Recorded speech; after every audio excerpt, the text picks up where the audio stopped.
안녕하세요. 저는 지금 무척이나 조용한 곳에서 풀벌레 소리, 바람 소리 들으며 시끌벅적한 제 마음을 다스리며 살고 있어요. 처음부터 이런 곳을 좋아했던 것은 아니었지만 머릿속이 시끄럽다 보니 자연스레 이런 곳을 찾게 되고 좋아하게 되었네요. 저는 세 번의 결혼에 실패를 했는데요. 그 모든 실패는 한 여자 때문이었어요. 제가 첫 번째, 두 번째 결혼이라고 나열하게 될 줄도 몰랐고 사랑했던 사람들과 그 여자 때문에 헤어져야 할 줄도 몰랐어요. 그 여자와의 만남은 제 인생에서 도려내고 싶은 아픈 상처뿐이었죠. 전철을 만나게 된 것은 친구 때문이었어요. 애인이 있었던 친구 녀석이 하루는 여자를 소개시켜주겠다며 애인의 친구를 데리고 왔고 저희는 그때 처음 만났어요. 그 후로부터 저희 네 명은 자주 만났고 어울리게 되었어요. 저는 전철의 친구 그 이상으로 생각해 본 적이 없었지만 전철은 저에게 아주 적극적이었어요. 처음 만났을 때부터 저에게 호감을 표현했고 저를 친구 이상으로 생각하고 있었어요. 몇 번 거절을 했지만 전철은 포기를 할 줄 몰랐어요. 서로 얼굴을 보기가 껄끄러울 텐데도 전철은 전혀 개의치 않았어요. 저는 그런 전처가 어느 순간 부담스러워졌고 될 수 있으면 그 만남에 나가지 않으려 했어요. 하지만 다른 친구들이 엮여 있었던 터라 아예 안 보고는 살 수가 없었어요. 그러던 중 친구가 결혼을 하게 되었고 그 일로 전처가 회사 앞으로 찾아온 적이 있었어요. 회사 근처 카페에 있다는 말에 퇴근을 하고 카페에 갔어요. 전처는 커피를 마시며 저를 기다리고 있었고 제가 들어서자 저를 아주 반갑게 맞이했어요. 무슨 일이야? 다른 게 아니라 애들 결혼할 때 우리가 축하를 해주면 어떨까 해서. 축가? 그래도 우리가 친하다면 친한 사이인데 뜻깊은 선물 해주는 게 낫잖아. 나 음치인데? 에이, 내가 너 노래 실력을 다 아는데 무슨 소리야. 그건 그냥 우리끼리 놀 때 그런 거고. 하자. 너만 좋다면 우리가 축하한다고 말할게. 전처의 말에 저는 잠시 고민을 했어요. 친구의 결혼식에 축가를 불러준다는 것이 좋기도 했지만 전처와 엮이는 것이 걸려서 조금 망설여졌어요. 저는 우선 생각을 해보겠다고 말을 했어요. 그리고 그날 저녁 친구와 통화를 하게 되었어요. 오늘 회사 앞으로 찾아왔더라. 네 결혼식에 축가를 같이 하자고. 그랬어? 몰랐어? 전혀 들은 게 없었어. 넌 어때? 축가 받고 싶어? 나야 너희가 해준다면야 감사하지. 나도 마음은 해주고 싶은데 걔랑 얽히기 싫어서 말이야. 다 끝난 얘기 아니야? 거절했다며. 그건 그렇지. 근데 맞아 할 때보다 신경이 쓰이는 건 사실이야. 그냥 친구처럼 돼. 걔도 몇 번이나 거절당했는데 아직도 너한테 미련이 남았겠냐? 그냥 친구다 생각해. 그렇겠지. 그래. 찝찝하면 한번 만나보던가. 오랫동안 그러고 보면 진심인가 본데? 내 취향 아니야. 알았어. 그럼 축가는 너희가 해주는 거다. 알았어. 저는 친구의 결혼식에 축가를 불러주기로 했고 노래 선정과 노래를 맞추기 위해서 전처와 여러 번 만났어요. 그 전까지는 마음이 불편했는데 전처가 아주 쿨하게 아무렇지 않게 저를 대해줘서 이제는 완전히 마음을 접었나 보다 생각이 들었고 여러 번의 거절을 당하고도 예전처럼 저를 대해주는 전처가 고맙기도 했어요. 친구의 결혼식 날이 되었고 저는 긴장한 마음으로 결혼식장으로 향했어요. 전처와 미리 의상도 맞춰두었고 친구의 행복을 빌며 최선을 다해서 축가를 불러주었어요. 저희의 노래를 듣고 신부는 눈물을 훔쳤어요. 그 모습을 보는데 괜히 제가 더 찡한 느낌이 들었어요. 식이 끝나고 저희에게 너무나 고마워하는 친구 부부를 보니 축가를 불러주길 잘했다는 생각이 들었어요. 신혼여행을 떠나는 모습을 보고 결혼식장을 나오는데 전처가 저를 불렀어요. 집으로 바로 가게? 그래야지. 서로 준비하느라 고생했는데 차라도 한잔하고 가자. 그래? 그러자 그럼. 저는 근처 카페에 전처와 함께 들렸어요. 전처는 너무 긴장을 해서 삑사리가 나는 줄 몰랐다며 찍어놓은 동영상을 보고 알았다며 웃었어요. 난 전혀 몰랐는데. 네 목소리에 묻혀서 그렇지 자세히 들으면 픽사리가 났어. 그런가? 옆에 있는 나도 모를 정도면 다른 사람들도 모를 거야. 제발 그래야 될 텐데. 걱정하지 마. 애들 행복해 보이더라. 아, 넌 만나고 있는 사람 없어? 아직. 난 아직도 안 했지. 뭐? 아니야. 그냥 한번 말해본 거야. 그래.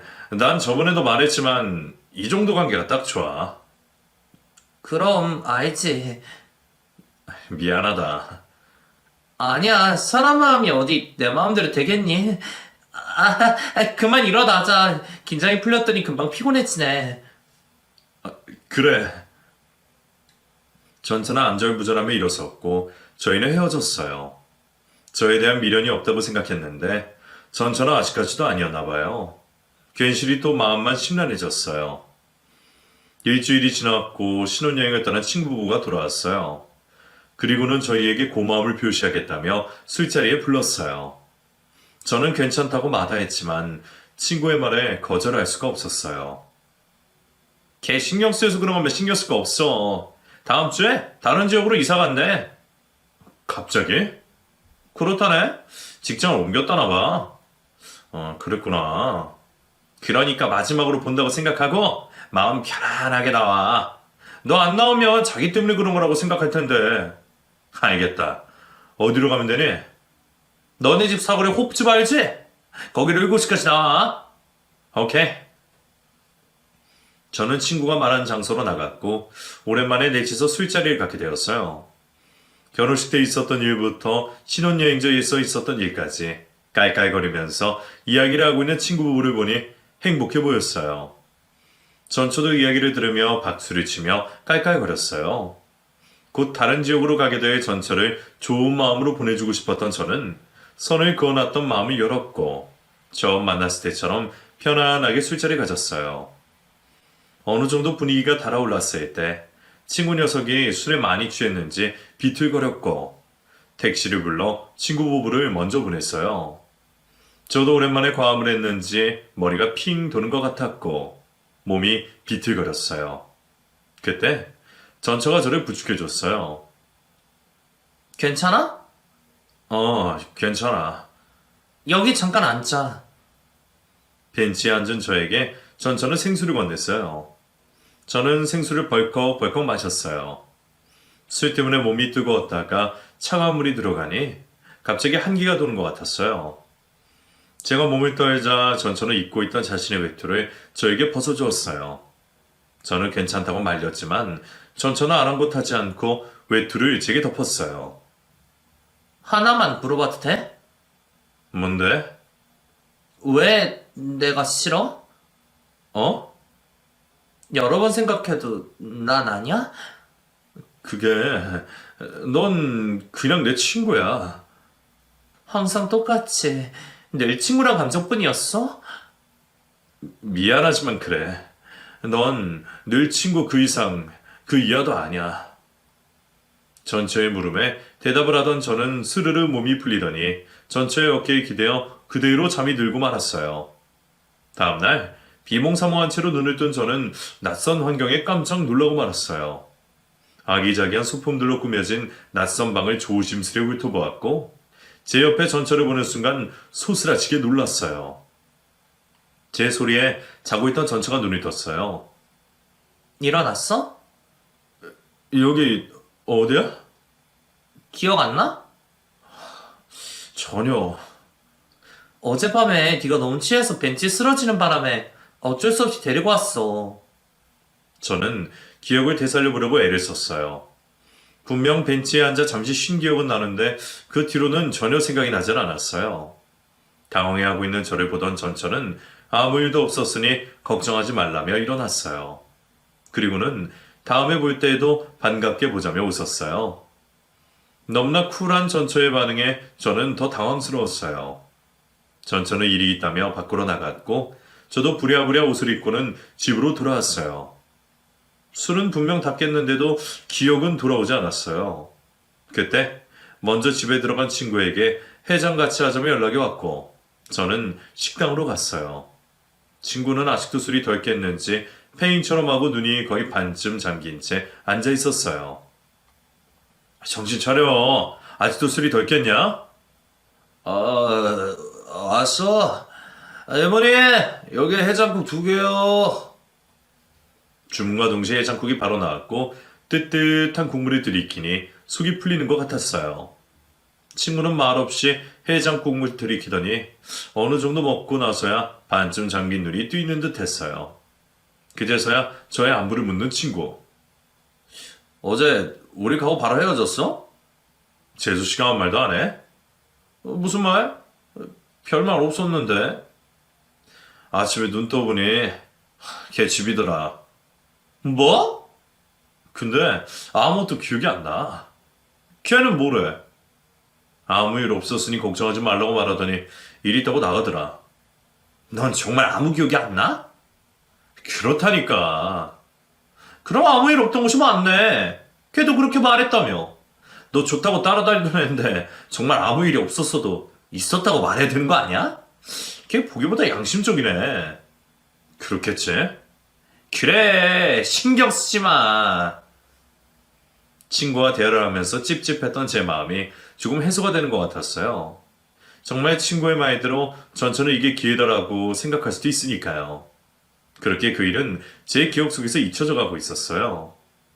그리고 얼마 있지 않아 저에게는 사랑하는 사람이 생겼고 너무나도 잘 맞았던 저희는 불같은 사랑을 하며 만난 지 몇 달이 되지 않아 결혼을 약속하게 되었어요. 제가 이렇게 빨리 누군가와 결혼을 하게 될지는 상상도 하지 못했어요. 결혼은 짝은 따로 있다는 것이 맞는 말인지 이 사람이 제가 기다려온 제 짝이라는 확신이 들었어요. 양가 어른들의 허락을 받은 저희는 상견례 날짜를 잡았고 양가 어른들을 모시고 상견례를 가지게 되었어요. 서로의 가족들을 소개하고 음식을 먹으며 진솔한 대화들이 오고 가고 있는데 갑자기 저희 방의 문이 열렸어요. 대화의 흐름이 깨지지 않기 위해 필요한 것이 있으면 호출할 테니 들어오지 말아달라고 부탁을 했었는데 문이 열리니 깜짝 놀랐어요. 고개를 들어보니 배가 불룩한 한 여자가 들어오고 있었어요. 그 여자는 직장 때문에 이사를 간다는 전처였어요. 저는 깜짝 놀라 들고 있던 숟가락을 테이블에 떨어뜨렸어요. 아니, 네가 여기 웬일이야? 오빠, 아는 사람이야? 친구. 어른들은 전처의 등장에 모두 다 어안이 벙벙한 채 쳐다보고 있었어요. 전처는 테이블 중앙까지 걸어오더니 저를 쳐다보며 말했어요. 누구 맘대로 결혼을 해? 뭐? 갑자기 나타나서는 무슨 말이야? 얘는 어쩌고? 에? 전처는 불룩해져 있는 자신의 배를 가리키며 말했어요. 애는 나랑 만들어 놓고 결혼은 딴 년이랑 해. 전체의 말에 저는 너무 당황스러워 말이 나오지 않았어요. 그때 누군가가 제 뺨을 세차게 때렸어요. 오빠, 지금 이 여자가 하는 소리가 대체 무슨 소리야? 나도 모르겠어. 오빠가 모르면 어쩌겠다는 소리야. 이 여자 뱃속에 있는 애가 정말 오빠일까 맞냐고. 저와 결혼할 여자는 고래고래 소리를 질러댔고 그녀의 부모님은 이 결혼은 없던 걸로 하자면서 얼굴로 물을 퍼붓더니 그녀를 데리고 나갔어요. 저는 털썩 자리에 주저앉았어요. 저희 부모님도 이게 다 무슨 일이냐며 역정을 내시며 나가버리셨어요. 한순간에 아수라장이 돼버린 곳에서 저는 아무 말 없이 가만히 앉아 있었어요. 그러다 제 눈에 전처의 모습이 들어왔어요. 이게 다 무슨 짓이야? 네가 지금 무슨 짓을 했는지 알기나 해? 나도 어쩔 수 없었어. 애 아빠가 다른 여자랑 결혼을 한다는데 가만히 있을 여자가 어딨어. 애 아파? 내가 너랑 뭘 했다고 내일한 소리야? 기억 안 나? 우리 집에서 잤던 날. 뭐? 전처의 말에 잊고 있었던 그날의 기억이 떠올랐어요. 까맣게 잊고 있었는데 아주 생생하게 떠올랐어요. 이제 기억나? 그때 우리 아무 일도 없었잖아. 아무 일도 없었으면 내 뱃속에 우리 애가 있겠니? 뭐라고? 그럼 그때 왜 그런 말을 한 거야? 우리 관계가 나빠질까봐 거짓말했어. 그냥 모르는 게 낫겠다 싶어서 거짓말했던 건데 애가 들었을지 누가 알았겠어. 그럼 진즉에 찾아왔어야지. 왜? 애 지우자고 하려고? 이제는 늦어서 수세도 못해. 전처는 의도적으로 아무런 선택지도 남아있지 않을 때 저에게 찾아왔고, 하룻밤의 실수이지만 제 일을 임신했다는 전처를 모른 채 할 수가 없었어요. 전처의 행동에 화가 난 부모님도 어쩔 수 없이 전처를 받아들였고, 저는 사랑하지 않은 전처와 결혼을 하기로 했어요. 곧 있으면 태어날 아이 때문에 가까운 친지, 지인들만 모시고 간소하게 빨리 결혼식을 올렸어요. 서로 사랑해서 결혼한 부부도 지지고 볶고 싸우는데 하물며 발목 잡혀서 시작한 이 결혼 생활이 저는 행복하지 않았어요. 결혼 생활 내내 삐걱대기만 했어요. 제 마음속에는 온통 전처에 대한 미움, 증오심밖에 없었어요. 이왕 결혼을 했으니 잘 살아보라는 부모님의 말도 들리지가 않았어요. 그래서인지 집에 있는 시간이 제겐 너무 곤욕스러웠어요. 전처와 결혼을 한 후 저희는 각자 방에서 생활을 했어요. 마치 신혼집이 자취를 하고 있는 집 같았어요. 제 마음의 문이 열리지 않은 이상 이런 상황은 변하지 않을 것 같았고, 평생 죽을 때까지 전처를 용서하지 않겠다고 다짐했었어요. 하지만 아이가 태어났고 조금씩 제 마음의 문이 열린 것인지 집에 있는 시간이 싫지만은 않았어요.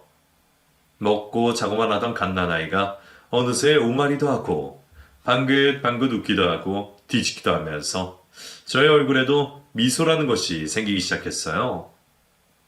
그러던 어느 날 밤 깊은 잠에 빠진 저를 다급하게 깨우는 소리가 들렸어요. 저는 깜짝 놀라 자리에서 일어났어요. 애가 열이 심하게 나. 뭐? 언제부터? 모르겠어. 저녁부터 계속 그러게 해열제 먹이면 떨어질 줄 알았는데 안 떨어져. 얼른 병원부터 가자. 저는 부랴부랴 옷을 걸쳐 입고서는 병원 응급실로 뛰어갔어요. 아이는 어디가 아픈지 계속해서 자지러지게 울었어요. 아이의 허벅지에서 피를 뽑고 검사 결과를 기다렸어요. 응급실에 있는 동안 저는 미치는 줄 알았어요. 아이는 자지러지는데 의사들은 보이지 않지. 정말 애간장이 타들어갔어요. 옆에서 전처는 울고 있었고 저는 그런 전처를 말없이 달래주었어요. 다행히 아이는 아무 문제가 없었고 목이 부어서 열이 난다고 했어요. 모든 것이 끝났을 때에는 아이도 지쳤는지 잠이 들었어요. 아이는 태어나서 처음으로 심하게 아팠고 그 일을 계기로 저는 아이를 위해서라도 전처를 용서하기로 했고 전처를 받아들였어요. 아이가 배밀이를 하고 기어다니고 걸어다니고 뛰어다니고 모든 순간들이 저에게는 너무 행복이었어요. 아이는 말 그대로 제 삶의 활력소였어요. 퇴근을 하면 아이 생각에 바로 집으로 들어왔고 주말이면 아이와 함께 나들이를 다녔어요. 이제는 새 식구가 여느 가족들과 다름이 없는 모습이었어요. 각자 방에서 생활하던 저희도 방을 합쳤고 서로를 위해주며 살았어요. 전처를 못마땅해 하던 부모님도 아이가 태어나고 난 후로 많이 편하셨고 모든 것이 좋은 쪽으로 변하고 있었어요. 하지만 그 행복도 잠시. 아이만 키우며 살던 아내가 아이가 돌이 지나자마자 다시 일을 하고 싶다며 나섰어요. 아직은 너무 일러. 이제 겨우 돌 지난 애를 어린이집에 어떻게 보내? 민서보다 더 어린 애들도 많이 다녀. 그래도 안 돼. 적어도 3살까지는 애는 엄마가 키워야지. 옛날 사람처럼 왜 그래? 요즘은 다들 맞벌이를 하느라 늦게까지 운영하는 어린이집도 많고 집에서 엄마랑 같이 있는 것보다 친구들이랑 같이 있는 게 훨씬 좋지 뭘 그래. 얼마나 잘 돌봐준다고. 그래도 엄마가 돌보는 거랑 같겠어? 기회가 있을 때 일을 해야지. 애 키우고 나면 나도 나이 들 텐데 누가 나이대로 오라고 하겠어. 요즘 같은 시대엔 맞벌이가 필수야. 그래도 아직 너무 어린데. 그럼 우선 적응 기간 동안 민서가 적응 못하면 그때 마음 접을게. 어? 나도 집에만 있기 너무 갑갑해서 그래. 알았어. 그럼 적응 못하면 바로 마음 접는 거다. 알겠어. 그렇게 아이는 어린이집에 가게 되었고, 처음에는 갔다가 한두 시간만 있다가 돌아왔고, 그 뒤로 차츰 오전만, 그 다음에는 오후까지 어린이집에 머무르게 되었어요. 다행히 아이는 어린이집 생활에 적응을 했고, 말도 더 빨리 늘었고, 어린이집에서 찍어서 올려주는 사진을 보고 있으니 즐거워하는 것이 보였어요. 적응을 잘 해주는 아이 덕에 아내는 다시 일을 할 수 있게 되었고, 그때부터 밖으로 돌기 시작했어요. 야근을 하는 날도 많아졌어요. 야근이 있는 날이면 제가 아이의 하원을 도울 수밖에 없었어요. 그날로 다음날 회의 준비로 늦은 시간까지 여러 사람들과 자료를 준비하고 있는데 어린이집에서 연락이 왔어요. 여보세요? 민서 아버님, 네, 제가 민서 아빠예요. 다름이 아니라 민서 어머님이 연락이 안 돼서요. 네? 저희도 퇴근을 해야 하는데 민서 때문에. 죄송해요. 제가 바로 갈게요. 저는 다른 사람에게 양해를 구하고는 헐레벌떡 어린이집으로 달려갔어요. 아이는 원장 선생님 옆에 앉아 있었어요. 아빠! 아이가 저를 보자마자 달려와서 안겼어요. 저는 아이를 들어올려 안았어요. 죄송해요. 아니에요. 평소에는 미리 연락을 주시던데 오늘은 연락이 안 돼서 되려 걱정이 들었어요. 민서 어머님은 연락이 되셨어요? 네, 일이 바빠서 무음으로 해놓은 걸 깜빡했더라고요. 그럼 다행이네요. 오늘 너무 죄송하고 감사합니다. 아이는 원장 선생님에게 손을 흔들며 인사를 했어요. 집에 돌아온 저는 아이부터 씻겼어요. 하루 종일 놀아서인지 아이는 금방 잠이 들었고 저는 화나는 마음을 억누른 채 전처가 돌아오기만을 기다렸어요. 그리고 몇 시간 후 아내가 술에 취해서는 집에 들어왔어요. 당신 지금 제정신이야? 왜 소리를 지르고 난리야? 뭐? 애 걱정은 안 해? 맞다. 민서 데리고 왔지. 뭐라고? 지금 날더러 민서 데리고 왔냐고 묻는 거야? 내 연락 못 받았어? 무슨 연락? 나 오늘 회식 있다고 당신더러 가달라고 부탁했잖아. 언제? 오늘 연락받은 거 하나도 없었는데. 아니야, 나 분명히 보냈는데? 전철은 가방에서 핸드폰을 꺼내더니 확인을 했어요. 그러더니 한다는 소리가 저에게 보낸 메시지를 다른 사람에게 보냈다고 말했어요. 그 말을 듣는 순간 욱 눌렀던 화가 치밀어 올랐어요. 게다가 늦은 시간까지 아이가 혼자 남아 있었다는 것에 화가 나 있었는데 술에 취해서는 메시지를 잘못 보냈다며 웃고 있는 전체의 모습에 눈이 핑 돌았고 전체의 뺨을 때렸어요. 지금 날 때린 거야? 네가 그러고도 애 엄마야? 왜 때려? 몰라서 물어? 애 저렇게 방치할 것 같으면 회사 당장 때려쳐! 당신이 뭔데 회사를 그만두란 말란 소리를 해? 지금 네가 하는 짓을 보고도 그런 소리가 나와? 내가 뭐 어때서? 난 당신한테 회식이 있다고 연락을 했지만 메시지가 잘못 간 것뿐이고 당신이 민서 잘 데리고 왔으면 다 끝난 거 아니야? 이게 이렇게 화를 낼 일이야? 친구들 다 가고 혼자 남아있을 애 생각은 안 해봤어? 누가 보면 혼자 익히는 줄 알겠네. 나도 당신만큼 민서 생각하고 민서 돌보고 있어. 당장 그만둬. 못 그만둬. 내 인생이야. 당신 맘대로 이래라 저래라 하지 말라고. 전처는 눈에 쌍심지를 켜고 소리를 지르더니 방으로 들어가 버렸어요. 저는 전처를 쫓아갔지만 방문을 걸어 잠궈버렸고 흥분한 저는 방문을 열라며 고함을 질렀어요. 그때 아이의 울음소리가 들렸고 깜짝 놀란 저는 아이의 방으로 가서 우는 아이를 달래주었어요. 겨우 울음을 그친 아이는 다시 잠이 들었고 저는 조심스레 아이를 침대 위에 눕혔어요. 다음날 전처는 제 말을 듣지 않고 기어이 회사에 출근을 하겠다며 나섰어요. 전체의 회사 문제로 저희는 걸핏하면 다투게 되었고 변화가 되지 않은 채 1년이라는 시간이 흘렀어요.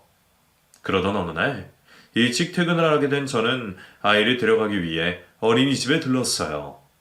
아이를 데리고 집으로 가고 있는데 어디론가 가고 있는 전처의 모습을 보았어요. 회사에 있어야 할 사람이 집 근처에 있다는 것이 이상했지만 크게 신경 쓰지 않았어요. 집에 올라가는 길에 아이는 놀이터에서 놀고 싶다고 말을 했고 저는 놀이터에 잠깐 들렀어요. 날씨가 좋아서 그런지 놀이터에서 놀고 있는 아이들이 많았어요. 그네를 타고 싶다는 아이와 같이 그네도 타고 시소도 타고 오랜만에 아이와 신나게 놀아주었었고 신나하는 아이의 모습을 보고 있으니 덩달아 저도 신이 났어요. 한참을 그렇게 놀아주고 있는데 전처에게서 전화가 왔어요. 나 오늘 늦어. 왜? 일이 바빠서. 아까 집에 온 거 아니었어? 무슨 소리야. 하루 종일 일에 치여 살고 있는데. 그래?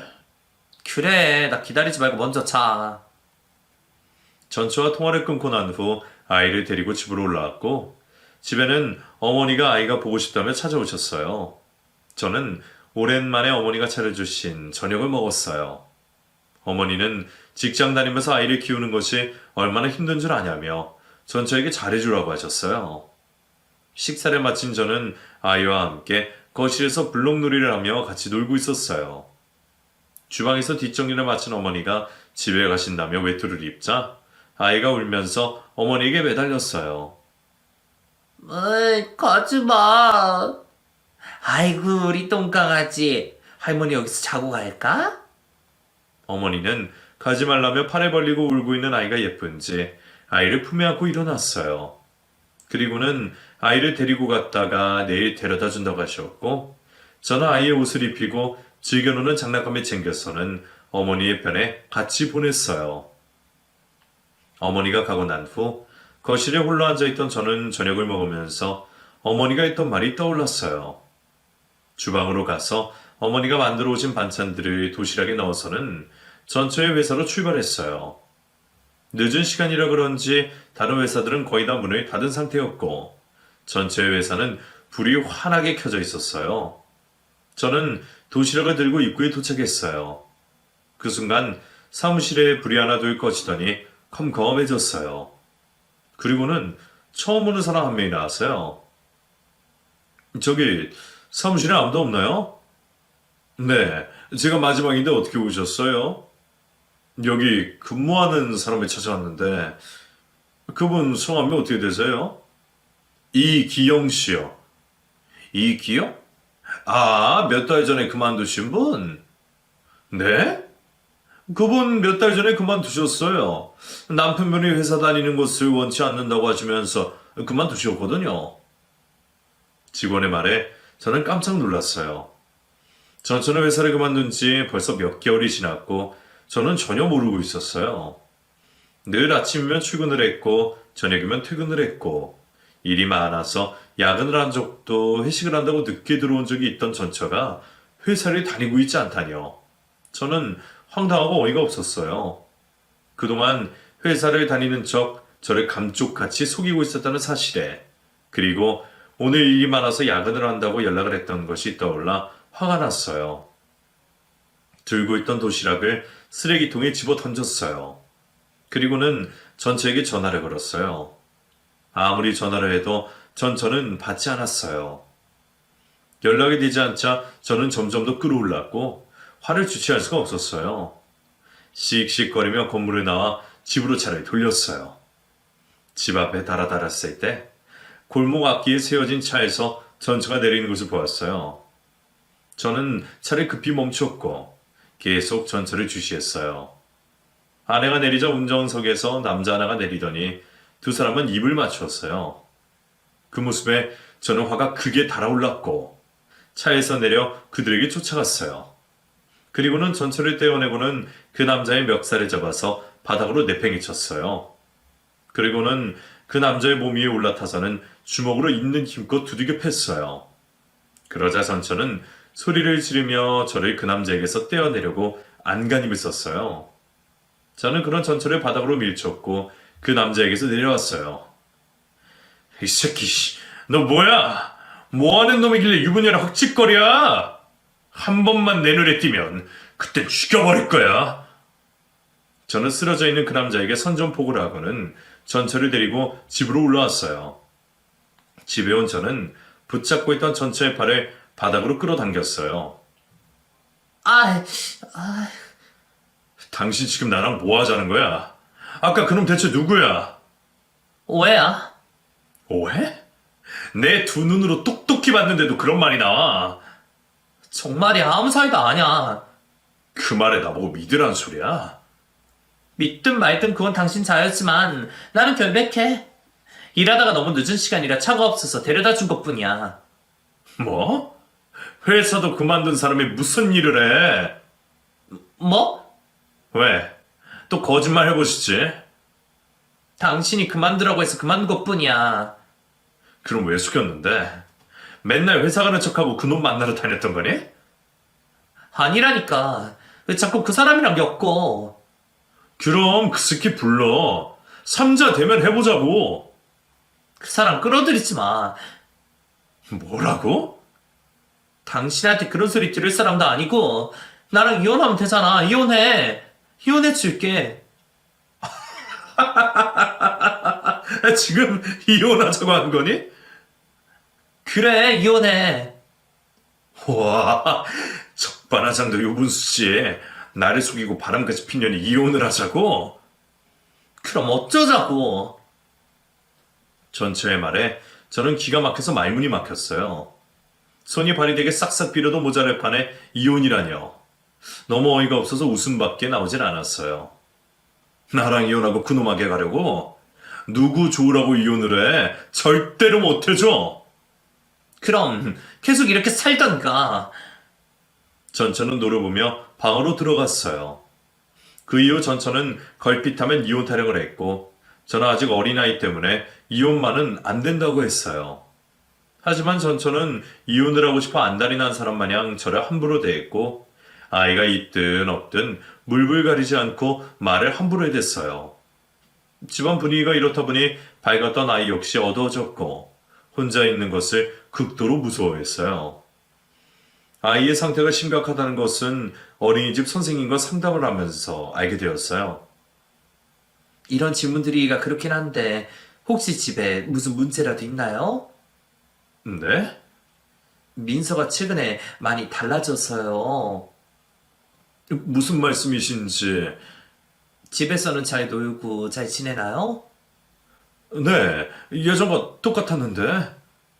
예전에 민서는 참 밝고 잘 놀고 잘 웃던 아이였는데 최근에 아이들과 잘 놀지도 않고 저와만 붙어 있으려 해서요. 그랬어요. 근데 민서가 많이 불안해 보였어요. 네. 저희도 원에서 잘 살펴볼 테니 집에서도 잘 살펴봐 주세요. 감사해요. 어린이집 선생님과 상담을 받고 교실에서 나오자 원장님과 같이 있던 아이가 쪼르르 달려나와 저에게 안겼어요. 아이를 데리고 집으로 오는 길에 발걸음이 너무 무거웠어요. 선생님과의 상담을 하고 난 후 저의 마음이 무척 무거웠고 아이의 얼굴을 보면서 괜시리 눈시울이 붉어졌어요. 부모 때문에 아무 죄가 없는 아이까지 힘들어하는 것이 너무나 가슴이 아팠어요. 며칠 고민하던 저는 아이를 위해서 전처의 뜻대로 이혼을 해줬어요.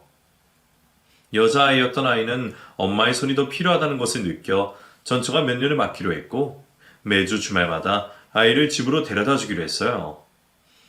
그렇게 홀로 생활을 하게 된 저는 매달 전처에게 아이의 양육비를 보내주었고 아이를 만날 때마다 아빠로서 최선을 다했어요.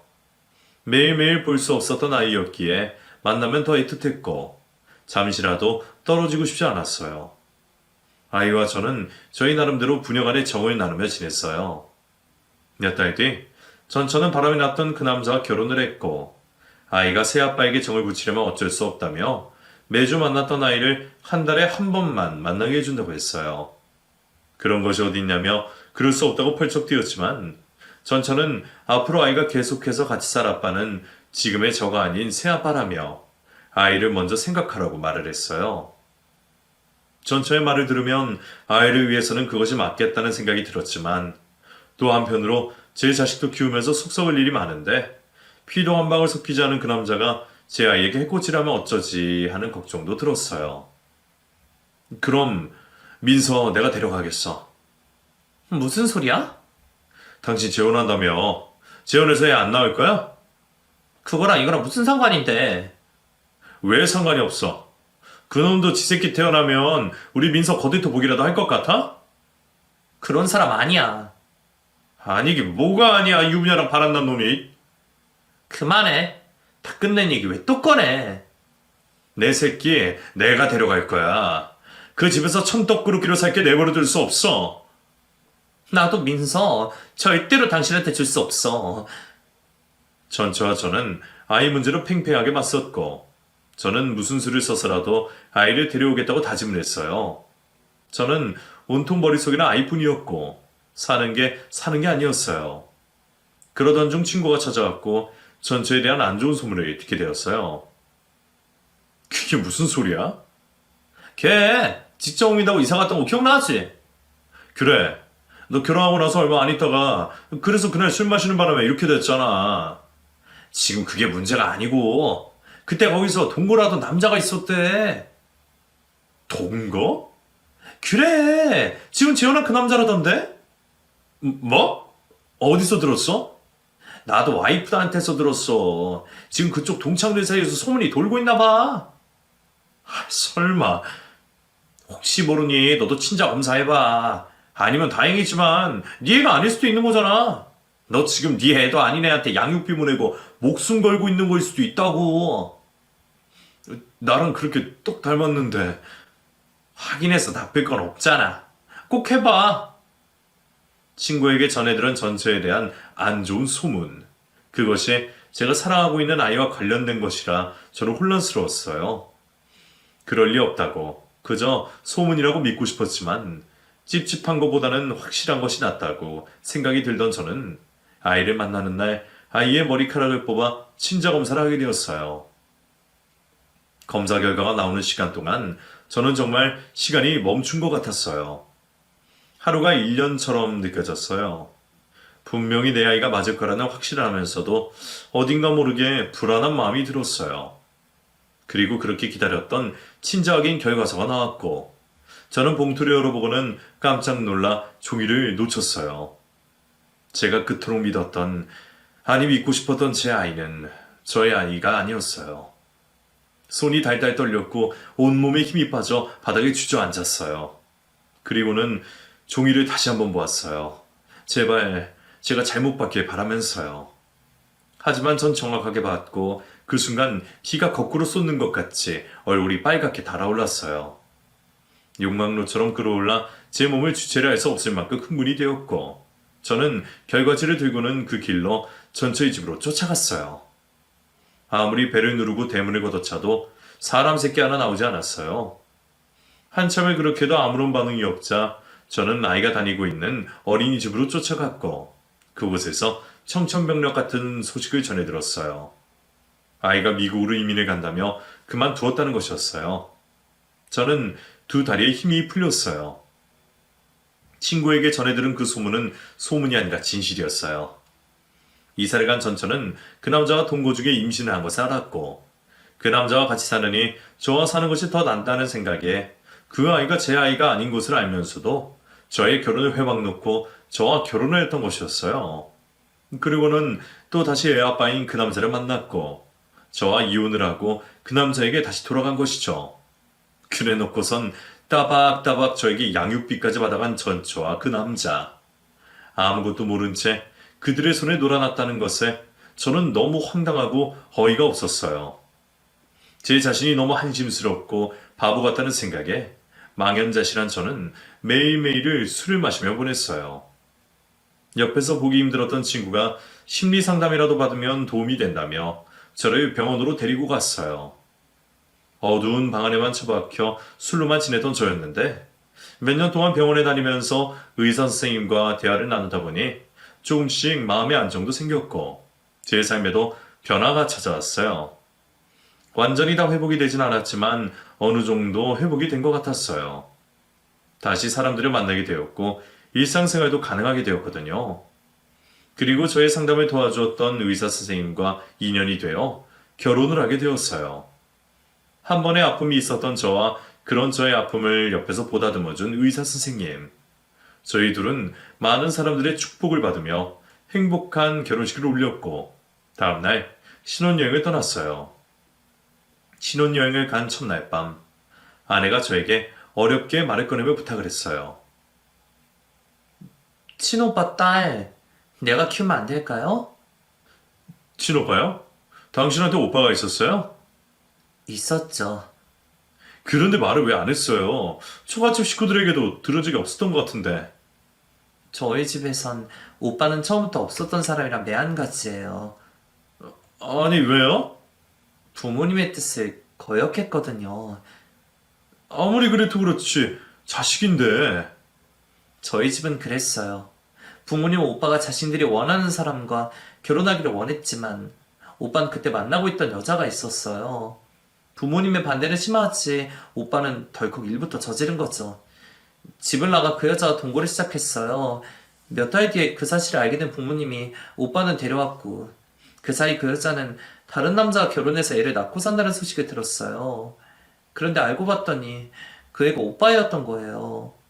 그 사실을 안 오빠 부모님은 버리고 그 여자를 선택했고 들은 아이를 데리고 미국으로 떠났다가 다시 한국으로 들어왔는데 결국 교통사고로 둘 다 죽고 말았어요. 저런. 그래서 홀로 남게 된 조카가 너무 가여워서요. 그렇겠군요. 내가 키우고 싶은데 괜찮을까요? 사정이 딱하게 됐네요. 우선 사진부터 볼래요? 아내는 지갑에서 사진 한 장을 꺼내서 제게 보여주었어요. 세 사람이 같이 웃고 있었어요. 어때요? 귀엽죠? 아내의 말에 사진이 더 유심히 보던 저는 화들짝 놀라게 되었고 겨우 잊혀진 그날의 일들이 생생히 떠올라 숨이 쉬어지지가 않았어요. 괜찮아요? 갑자기 왜 그래요? 숨을 천천히 쉬어봐요. 제 옆에서 말을 하고 있는 아내의 말이 희미하게 들었어요. 사진 속에 웃고 있는 세 사람은 바로 저를 괴롭혔던, 제가 그토록 증오하던 그 사람들이었어요. 전처와 그 남자, 그리고 제 아이라고 믿었던 아이까지. 세상에 이럴 수가. 어떻게 그 사람들과 아내가 가족이었다니. 흐릿해졌던 정신을 다리 차린 저는 옷을 입지도 못한 채 헐레벌떡 방을 나와 도망을 쳤고 저희 두 번째 결혼 역시 파토가 나버렸어요. 아픔이 다 회복이 되기 전에 또다시 상처를 받은 저는 모든 것이 치유되었다고 믿었었는데 처음보다 더 힘든 나날을 보내고 있어요. 저를 아는 사람이 아무도 없는 조용하고 한적한 시골 마을에서 홀로 지내면서요. 제 인생을 망쳐버린 두 사람은 이미 이 세상을 떠났고 저는 이제 더 이상 그 두 사람에게 죄를 물을 수도 없어요. 잘못을 한 사람은 편안하게 생을 마감했는데 저는 이렇게 고통스럽게 살아가고 있는지 욕이라도 실컷 해주고 실컷 두들겨 팼더라면 덜 억울할 것 같아요. 이미 다 지나간 일이라 마음을 다스리려 해도 쉽게 다스려지지가 않네요. 시간이 약이라는 말을 믿으며 이 아픔이 아물어지기를 간절히 바라봅니다.